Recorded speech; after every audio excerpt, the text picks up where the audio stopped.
Baik, kembali lagi di kontroversi pemirsa.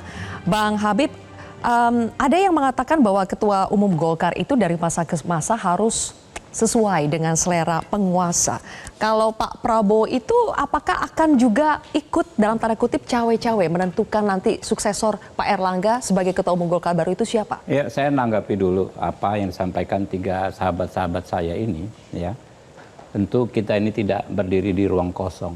Ya, Pak Dedi, Mbak Lulu, Pak Adi tentu tidak berdiri di ruang kosong. Kejadian-kejadian seperti ini, ya seperti Silvi tanyakan, apakah hal yang baru? Ingat misalnya 2014, setelah 2014 ada quote and quote disebut perseteruan di Golkar dengan P3. Ya kan? Orang bebas mengatakan kan, menyampaikan kritik. Tapi apa kita challenge nih? Apakah teman-teman yang saat itu bersama pemerintahan saat itu mengkritik dan mengatakan, oh ini demokrasi kita diserang, wah ini kita setback dan lain sebagainya. Kalau mau dibilang seru, lebih seru mana kejadian saat ini dengan 2000 sekian. Kawan-kawan ini kan pecah kongsi dengan Pak Lurah Konoha itu kan baru 2 tahun belakangan. 8 tahun kemarin kan mesra-mesra banget. Ada nggak yang dikritik, ya kan? Dari setiap peristiwa-peristiwa terkait partai politik saat itu. Nah, kalau yang sekarang dipersoalkan, ya kan ya, kita mau tanya 2014 itu apa, ya kan?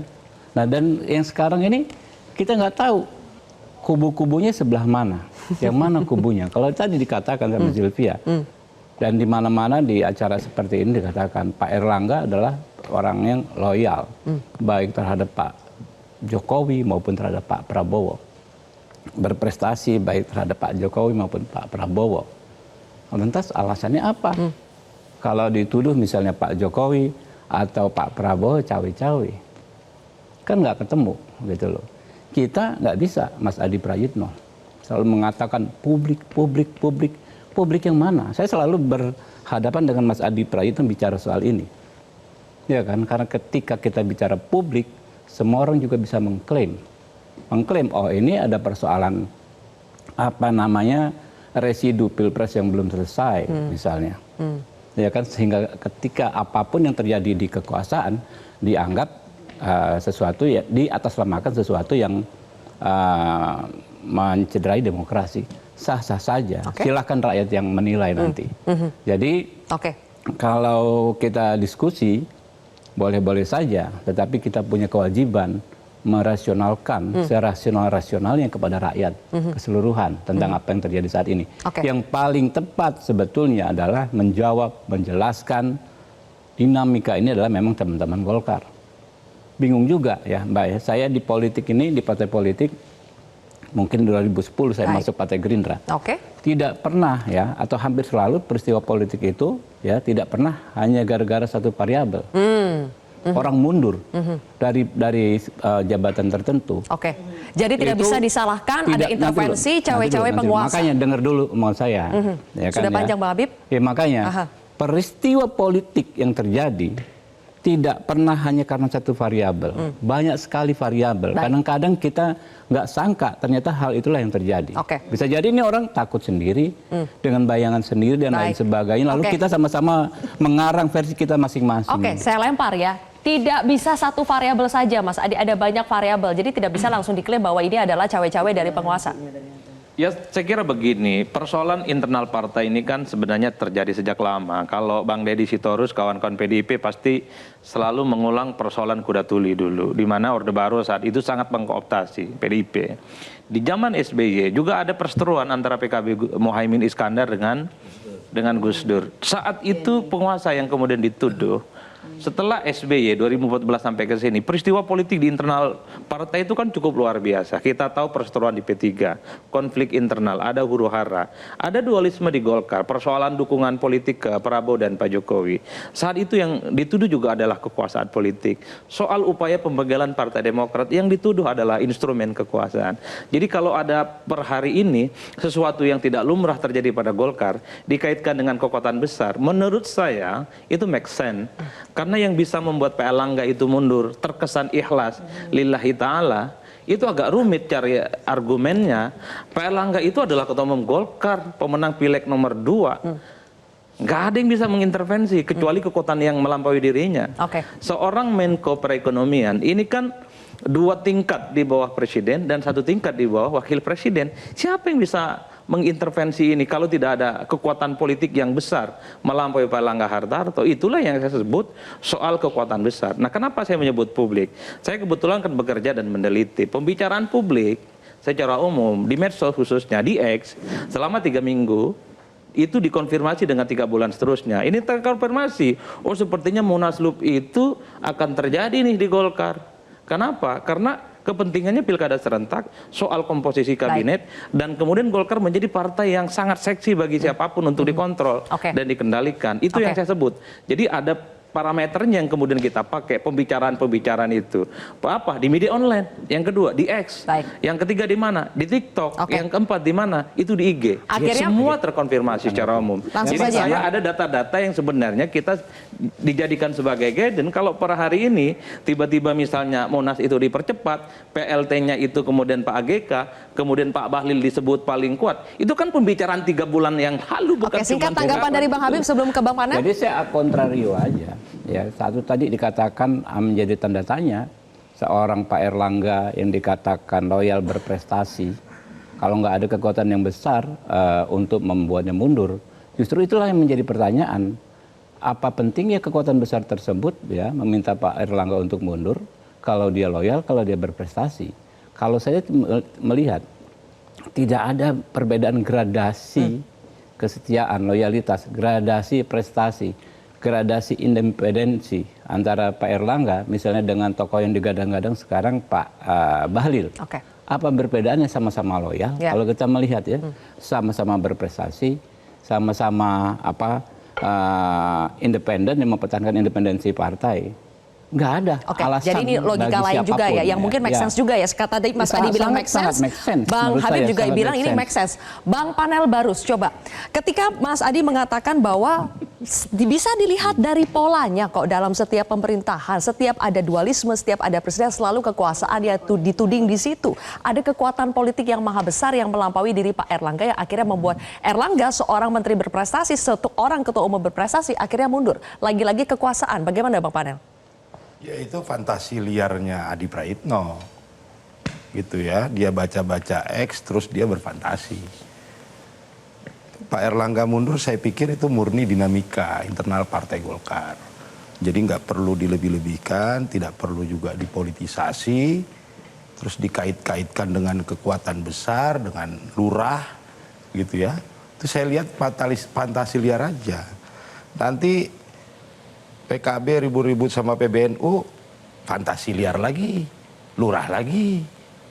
Nanti ada lagi isu PDI mau diambil alih, fantasi liar lagi, lurah lagi. Nanti ada orang bercerai, lurah lagi kena salah. Ini nggak ada habis-habis ya fantasi-fantasi liar ini, gitu loh. Jadi saya ingin tegaskan bahwa sisa 2 bulan Pak Jokowi ini, Pak Jokowi fokus melakukan hal-hal yang penting, yang strategis, ya. Nggak ada waktu untuk ngurus-ngurus kayak gitu. Tidak ada waktu untuk ngurus-ngurus itu, termasuk untuk mengambil alih sebuah partai politik, begitu ya? Pak Jokowi fokus bagaimana memperingati 17 di IKN. Ya. Karena ini momen penting, momen penting untuk memastikan keberlanjutan IKN. Tadi Bang Panel mengatakan simbol dari transformasi kemajuan bangsa kita, ya. Jadi kemajuan bangsa kita ini juga harus dipaksa, menurut saya. Sama halnya dengan kemerdekaan Republik Indonesia, di mana kaum muda memaksa Pak Karno untuk segera proklamirkan kemerdekaan. Kalau begitu. Tadi satu hal yang disebutkan oleh Bang Panel adalah ya nanti kalau ada yang PDIP, ada yang mau ngambil alih PDIP, itu kayaknya fantasi liar lagi. Ada pernyataan dari Bu Mega kebetulan yang soal ada yang ingin mengambil alih PDI Perjuangan. Coba kita simak bersama. Udah gitu sekarang ada orang mau ngambil pula PDI Perjuangan. Ayo gawat. Gile.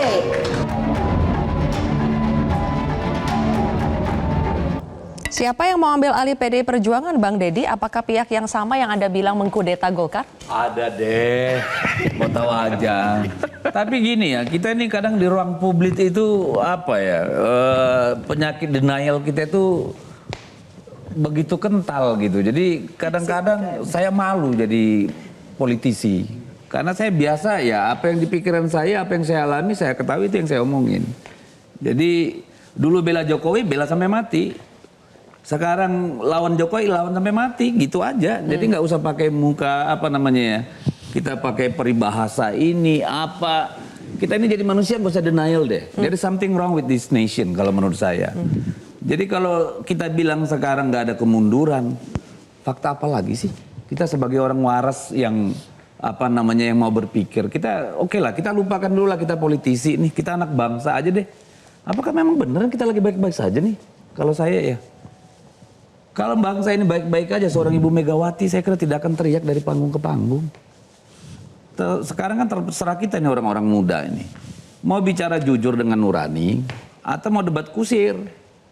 Gitu loh. Kalau saya nggak tertarik debat kusir. Kita mau jujur dengan situasi ini atau enggak. Saya, jujur, kalau menurut saya ini adalah pertarungan politiknya Pak Jokowi kok ini urusan Golkar nih.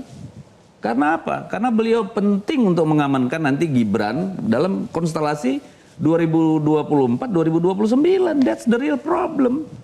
Kalau kita mau jujur, terserah kalau mau denial gitu ya. Jadi bukan berfantasi liar ya Bang Deddy ya? Bukan ini pendapat saya pribadi, boleh dong saya berfantasi. Nggak ada salahnya itu.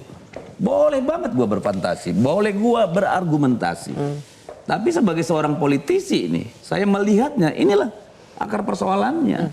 Ini sedang terjadi power struggle, power battle gitu loh. Jadi kalau dibilang nanti fantasi misalnya, dulu kan orang bilang Gibran tuh jadi wakil presiden fantasi, bahkan bohong. Kejadian tuh, ya kan? Dulu ini soal Pak Bahlil mau jadi ketua umum Golkar 1 tahun yang lalu saya udah dengar pribadi langsung kok, nggak bohong. Silakan ditanya, gitu loh. Saya udah tahu, gitu loh. Jadi kita ini apa ya? Saya lama-lama capek juga ada di acara kayak begini-begini. Jangan dong Bang. Iya, kenapa? Kita ini... Bang Panel jawab dulu deh. Bukan fantasi liar, tapi ada juga yang denial. Enggak gini loh. Setiap orang bebas berpendapat. Iya. Ngapain kita berdebat? Ya. Pendapatmu, pendapatku, pendapatku. Siapa yang paling benar? Urusan masing-masing lah. Gitu loh. Oke. Bagaimana Bang Panel? Iya, kalau Mas Gibran orang berfantasi, dalam posisi saya di Projo, kita tidak dalam konteks bilang itu berfantasi, kita mendorong Gibran, gitu loh. Sempat disaut. Ya, yang bilang Gibran dulu berfantasi Pak Jokowi Pak. Enggak. Karena ketika ditanya Pak Jokowi bilang apa? Kami. Dia masih baru, nggak mungkin. Kan gitu. Itu fakta. Anda nggak bisa bantah itu. Iya, kami. Pak Jokowi menuduh orang yang mengatakan Gibran maju nggak jadi wapres sebagai fantasi liar. Karena nggak mungkin. Baru juga wali kota 1 periode. Kan 2 tahun. Baru 2 tahun. Bang Panel. Kami mau bilang, Mas Gibran ini kita dorong. Kami Projo mendorong itu melalui Iya. proses mekanisme yang ada di organisasi kami. Nggak ada salahnya juga. Ya, yang benar kalian, yang salah Pak Jokowi kan? Karena Pak Jokowi bilang waktu itu fantasi. Ya, itu satu. Kedua, mengenai isu pengambil alihan tadi, ya, saya pikir itu taktik politik teman-teman PDIP saja, ya. Karena lontaran Mas Hasto mengenai Pak Jokowi ingin mengambil alih PDI ini kan sudah dilontarkan sebelum Pilpres, ya, dan direpitasi hari ini, diulang hari ini. Dulu strateginya dalam menghadapi Pilpres dia lontarkan isu itu, gitu loh. Ternyata taktik seperti itu tidak berhasil. Itu Anda ngarang. Enggak, waktu itu saya sempat respon itu. Saya kasih tahu Anda apa yang terjadi. Enggak, waktu itu Pak Jokowi mengirim orang. taruh sebentar. Ya, saya kasih tahu biar Anda juga jangan ngarang. Saya selesai kasih dulu. fakta. Saya selesai Anda dulu. orang luar, gitu loh. Ada orang yang dikirim untuk meminta itu. Apa mau kita buka-bukaan? Silakan Saya Bang selesaikan Panel. dulu. Gimana sih? Ya, saya selesaikan dulu. Jadi itu sudah disampaikan sebelum Pilpres, diulang lagi sekarang dalam momentum menghadapi pilkada serentak. Strategi untuk pilkada? Iya. Oke. Gitu loh. Oke. Jadi ini saya pikir taktik politik aja supaya teman-teman di PDI mungkin lebih solid, dan menurut saya mendorong isu Jokowi ambil alih PDIP ini juga satu justifikasi aja buat Ibu Mega kemudian memimpin kembali untuk kesekian kalinya PDIP. Oke. Kita Kalau nggak saya- sereceh ini- itu ini- bos, biar lu ini- tahu PDIP. Ini apa Oi. opini saya ya. Ya, tapi kita nggak sereceh itu kalau Anda tahu PDI Perjuangan, Mbak. Ya kalau hanya untuk sekedar kita supaya populer di pilkada, lalu Ibu Mega harus di depan rakyat Indonesia bilang ada yang mau ngambil partai gua nih. Kita nggak sereceh itu, Pak. Tuduhan Anda terlalu menyakitkan gitu loh. Baik, oke. Oke, sudah dijawab Kenapa ya. dulu, nggak biar saya jelaskan, kenapa dulu ada isu pengambilan PDI Perjuangan? Karena memang ada orang yang menemuin pimpinan partai, tokoh partai, ya, bahkan abang kandung Ibu Megawati. Maka kita ontarkan. Baik. Itu bukan datang dari bohong-bohongan. Oke. Gila banget kita bohong di depan publik se-Indonesia gitu loh. Baik. Aduh. Oke, itu kadang-kadang. jawaban dari Bang Deddy ya. Jelajahi cara baru mendapatkan informasi. Download Metro TV Extend sekarang.